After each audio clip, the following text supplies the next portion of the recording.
Welcome to Ministry in Motion, where we explore best practices for your ministry in the 21st century. I'm Derek Morris. And I'm Anthony Kent, and we're delighted to welcome you to today's program. You know, Anthony, this topic is dear to my heart, how to protect and strengthen your marriage. Exactly, Derek.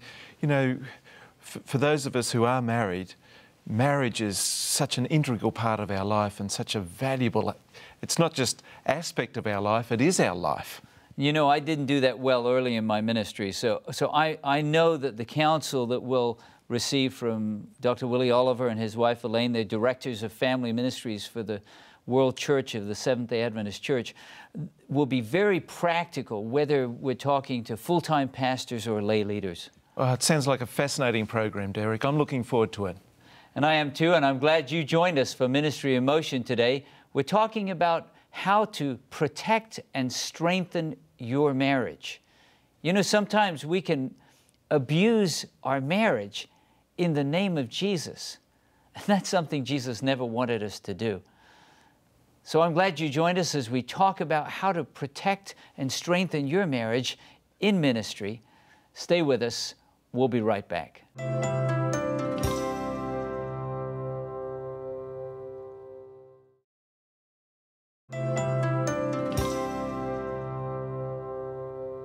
Welcome back to Ministry in Motion. Our topic today, how to protect and strengthen your marriage.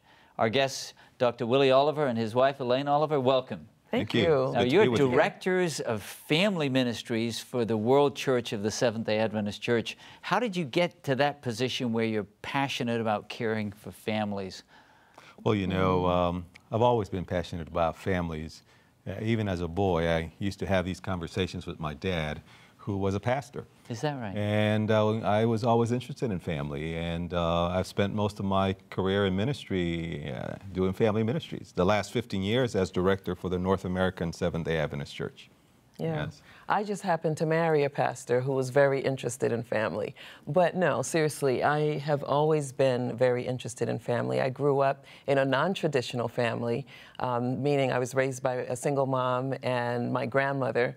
But my grandmother always, you know, talked to us about the ideal, about God's ideal for families. And so for me, I wanted that for myself. And so in wanting that for myself, you begin to study about, you know, what does a healthy family look like? What does a godly family look like? And I happened to marry someone who was interested in family, and we just started on this journey together. And so both your educational background and your ministry experience has kind of led you to a ministry to families. Yeah, absolutely. Indeed. You know, the traditional trajectory for people in ministry in the Seventh-day Adventist Church, undergraduate degree in theology or some related field, and then you go on to seminary to get an MDiv. I didn't get an MDiv. I did a master's in pastoral counseling with an emphasis in marriage and family. And he was just I was 22 kid. when I got my first master's, and that's what I wanted to do. That's what I've always wanted to do. I always felt as a pastor's son, and just being in ministry, that families were most important, that if we had strong families, we would have a strong church. If we didn't have strong families, we wouldn't have a strong church. And that's even more so in the parsonage, in the pastor's family. You know that the target audience for Ministry in Motion is pastors and lay leaders. And someone has said, and I want to know if it's true or not, that the enemy targets pastoral couples with greater intensity than the regular population. If he can hurt that pastoral couple, he can inflict a huge amount of damage. What do you see as you travel around the world? What's the condition of pastoral couples, their relationship? Yeah, well, it's the same all over the world. And we totally agree that that's absolutely true, that Satan does go after anyone who wants to serve God, honestly. But especially those of us who are trying to make disciples, who are trying to do ministry. So we've witnessed that in our own marriage, and it's something that we have had to guard against. And we see it around the world as we travel around the world, where pastoral families are really under attack because they're trying to do ministry. And so it becomes something of a challenge to balance ministry and family, So one of the things that we really try to focus on is helping families manage those competing commitments and realize that how important it is to give that energy to your family, and then your ministry will be successful.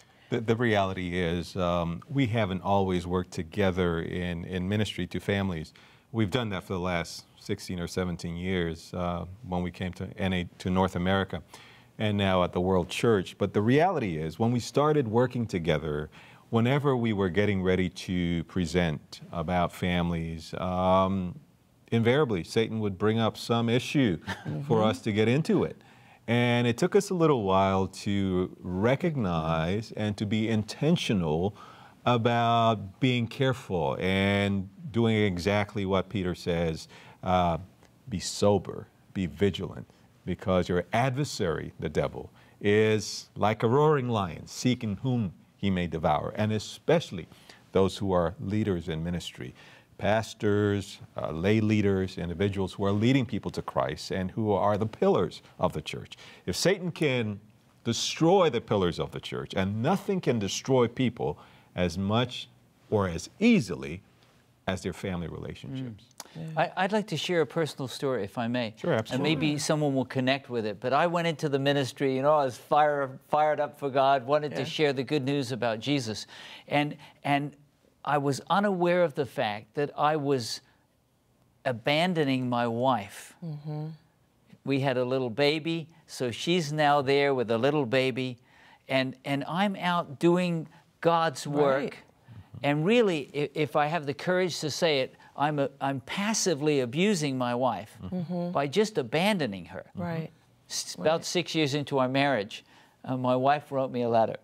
It was probably one of the most painful and yet important letters I ever received. She said, "You tell me that I'm at the top of your list, but I don't feel like it." And I realized that she loved me enough and trusted the relationship enough to say, the way that you're doing ministry is not healthy in terms of what's happening in our family. Well, we're now married for 35 years and she's my best friend. But I wonder how many go into ministry with that same mindset that I've just got to expend myself and even expend my family in the name of Jesus. You know, I believe that it's a hazard. It's an occupational hazard, this whole thing of being married and being in ministry. I think that especially people who feel called to ministry, whether it's male or female, but especially men, and historically and traditionally it's been men, and we tend to just throw ourselves into our work and feel that I'm called to ministry. It's just a high calling. I'm leading people to Jesus Christ. What could be more important than that? And my wife is just an appendage. She basically is there to make me look good and for people to know they don't need to worry. You know, I have a wife, so I'm not trying to hit on any women. You know, I have a wife, and it's just an appendage. Yeah, and that she should understand. I think, you know, if she's there's this sort of like this feeling that if she's a godly woman, you know, because the Bible said you should look for a godly wife. And if she's a godly woman, then she would understand this calling to be away from her all the time. So I think ministers, ministry leaders justify their behavior, this abuse, as you call tragic. it. And it's a wonderful word, and somebody might be offended by it, but it is abuse. It is abusive if you are abandoning your spouse, your family, your children, in the name of God, because that's not what God calls us to. And if I may just jump back in and go back to what you said, what's interesting about the whole issue is that we think that, okay, if we're doing ministry, this is what it's all about. And after all, that's why I have a wife, to take care of my children. Except that is not the model that we see instituted in Eden by God, who invented marriage. We'll come back to that right after the break. Yes. Maybe something's already connected in your heart or experience, and you say, I need to learn how to protect and strengthen my marriage, because God wants to use you to bless the world. Whether you're a full-time pastor or a lay leader in your local congregation, the health of your marriage is a witness to your community and a blessing to those around you. So stay tuned for Ministry in Motion, talking about strengthening and protecting your marriage. We'll be right back.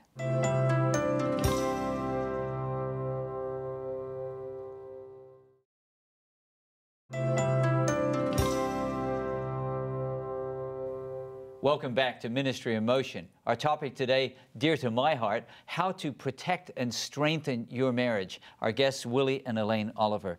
You know, you've been talking a very practical way about honoring God in the way that you care for your relationship with each other, a pastoral couple. Sure. You talked before the break about a biblical basis for that. Willie, talk some more. Well, let's go back to Genesis and to God instituting marriage. In fact, the first institution established by God at creation, marriage. And one of the things that God said to Adam and Eve was for them to stay together, for them not to wander away from each other. And yet in ministry, somehow we feel there's some virtue in being away from our spouse as much as we possibly can, because then people will know.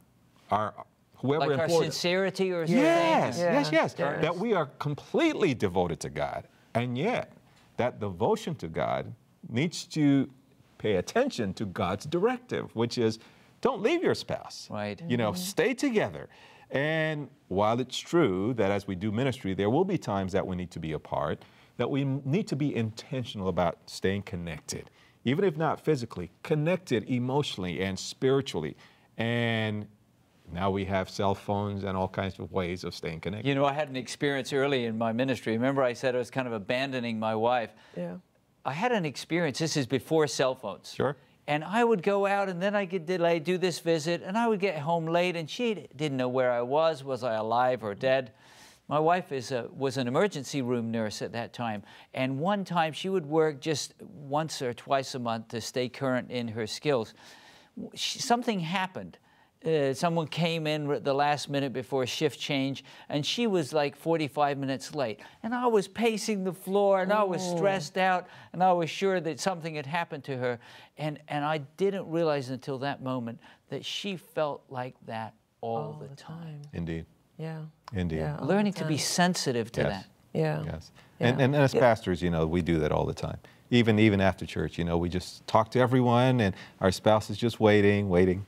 Yeah. You know, it's the whole thing too of just taking your spouse for granted. I mean, we spoke about this before, but I think it's worth repeating. And the fact that you feel that because you're doing ministry, it's okay, but it's not okay. No. You know, like you were saying, you felt worried and concerned. Sure. And how often does that spouse who's left at home, how often does that happen? You know, there are business meetings that go over, or board meetings, or someone needed some help after church. And so then it makes the pastor's spouse or ministry leader feel like they are not interested in the ministry, but all they want to know is that they're being considered. You know, that their feelings are being considered. So, you know, that sort of leads into, you know, tips, but at the same time, just understanding how your spouse feels when something like that happens. And it seems that many times today we do, in many parts of the world, have technology. Yes. We can text now. We can call now. Yes. We can be in touch so that we're There's really no excuse anymore to not communicate well. I wanted to jump in and give an experience from my early days, even before I was married, when I was in graduate school and doing pastoral counseling. I was taking a graduate course, and the professor was a woman, and a very godly woman. She was a psychologist with techniques of counseling. And in the middle of that, she said once, when I have dinner with my family, the phone goes off the hook. This is before caller ID and everything. Mm-hmm. And I grew up as a pastor's kid. I felt that my parents were very involved with me and my siblings, and yet I was just put off by it. I said, how do you take your phone off the hook? You're a psychologist. Someone may need you. And she said to me, I'm not God. He says, when I have dinner with my family, it's a moment, it's a Sabbath, it's a sanctified moment. If I answer the phone, she says, I'm communicating to the people around my table that anybody outside of this house is more important than they. So you mentioned earlier on that you thought you were doing great, and yet your spouse said, you say I'm priority, but I don't feel like priority. Right. Mm-hmm. The reality is what we do is more important than what we say. Right. So what do we do to convey to our spouse and our children that they're important? Right. And unfortunately, not all spouses, like my wife after 6 years, have the courage to write that letter. That's right. And to say, I don't feel like I'm... Yeah, I was going to say, I mean, you have an list. incredibly godly and patient wife. And courageous. And courageous, that she was able to wait all that time, because a lesser person may have left some people sometime before, or just checked out. Some people do, and you know, praise God for that. And here you are, a man of God or a woman of God, and you are working hard for the Lord. You are trying to save souls into God's kingdom, and your spouse is walking out on you. Yeah. And you're like, what's going on? This is an attack from the devil. Yes. Well, you just helped the devil attack you. You may have been a major part of the Absolutely. problem. Yeah. And so we need to really ask ourselves as ministry leaders then, what is our first mission field? Yes. You know, what is our first mission field? Who are we supposed to be ministering to? So let's start there, and we'll go to the break in a couple of minutes. But let's start and say, okay, if our family, we're talking here about marriage, our spouse is a primary mission field. What are some practical things that we can do to both protect and strengthen our marriage while we're involved in ministry? And as we begin this segment here, I would like to say, those of us who are in church administration, who hire pastors, we're not giving anyone license to be lazy, to not go out in the field, to not visit, to not do Bible studies. So that's not what we're juxtaposing here. We're saying, this you should do, and don't forget the other. Right. How do you put your family as a priority? Have worship with your family. Have a connecting time before you leave home. And stay in touch with your family members. Stay in touch with your spouse during the day. Text her, call her, something, so that she knows or he knows that they're important in your life. Maybe that's a one principle that we could start with, because a spouse may see the ministry part of the family praying with all kinds of people. Yes. That's right. And never taking the time to pray with her or with him. Yes. Right, that's what I was going to say. That's like number one. Yes. Start your day by praying with your spouse. Yes. Talk to your spouse about, your challenges. Today I'm faced with these challenges in ministry. Can you pray for me? Sometimes it's hard if you're a ministry leader to ask your spouse to pray for you, because you believe, well, I have a better connection, right? I mean, sometimes, let's just face it, ministers kind of have the sense that they've got this direct, more direct connection, if you will, to God. But, there are times in our marriage where actually Willie has asked me to pray for him. And at first I would say, well, but you always pray for me. I'm not sure that I can pray for you, but he would say, sweetheart, I need you to pray for me. And that the beauty of praying for each other and expressing that intimacy together. Yeah, it's spiritual crucial place intimacy. to start. After the break, we'll look at some other strategies. This is an important topic, how to strengthen and how to protect your marriage while you're involved in ministry. If you just have one takeaway lesson, that you take time to pray with your spouse, to be spiritually intimate together. That was worth joining us for Ministry in Motion, but we'll be back with some more practical insights. So stay tuned for Ministry in Motion. We'll be back in a moment.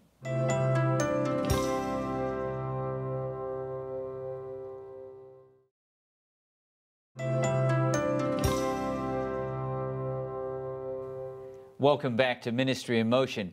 Our topic today, how to protect and strengthen your marriage. Willie and Elaine, thanks so much for being our guest today. We want to continue with some practical suggestions. And Willie, you wanted to share something from your own Absolutely. journey. As a pastor, and I was a pastor, local church pastor, and then I went into conference work and, where I administered family ministries for an area. North America, for the Northeast in the United States. And what I found out very quickly was that to stay connected and to feel connected as husband and wife, we actually have to connect with each other. It's not going to happen unless Schedule you do. time? Yes.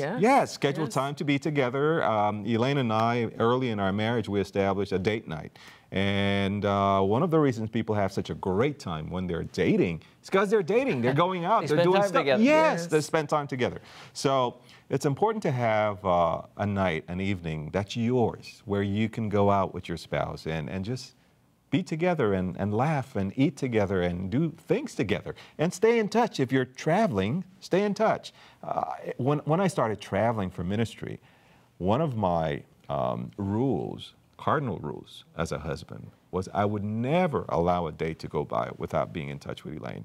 And the reality is, I also try not to be gone for too long a period of time. Yes. But communicate with your spouse every day, and let her know what I'm doing. And if I'm going to be a little late, you know, call or text or something, just so she knows she's regarded and respected. You know, that's beautiful. In one of our previous programs on Ministry in Motion, someone talked about growing up that not having vacation was also considered more holy. Yeah, that you were more devoted if you didn't take any time off. Yeah. So the date night could be scheduled. Yes. Do you schedule vacation time? We do. Yes, you have to. Absolutely. If you don't schedule it, it's not going to happen. Right, right. It's not going to happen.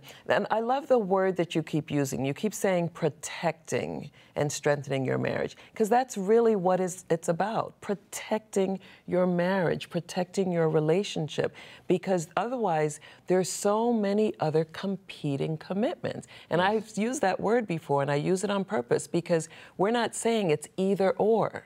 And sometimes I think that's what we believe in ministry. It's that, well, if I spend time with my family, then I'm going to be negating my responsibilities in ministry. Right. And it's not either or. We have these competing commitments, and we've got to find the time. Just like we would with anything else. We don't just say to our church, we're going to have board meeting today at 3 o'clock. We don't say that. What do? We schedule it. We have a plan. Well, we have a plan. So good relationships don't just happen. I know we think in the society we live in that people just fall in love and they live happily ever after, but that's not real. Okay, that's a fairy tale. It's not real. So if we're going to have great marriages, especially in ministry, we've got to plan. We've got to schedule it, and we've got to make it happen. And that's what we say to pastors and ministry leaders when we speak to them. Get it on the schedule and make it happen. Just like you think that meeting with your boss, with your president, with your senior pastor, or whoever it is, you think is so important, this relationship is even more important. So if you put it on a schedule, make sure it happens. But guess what? There are emergencies that happen. Things happen. Call your spouse and say, you know, sweetheart, you know, something came up.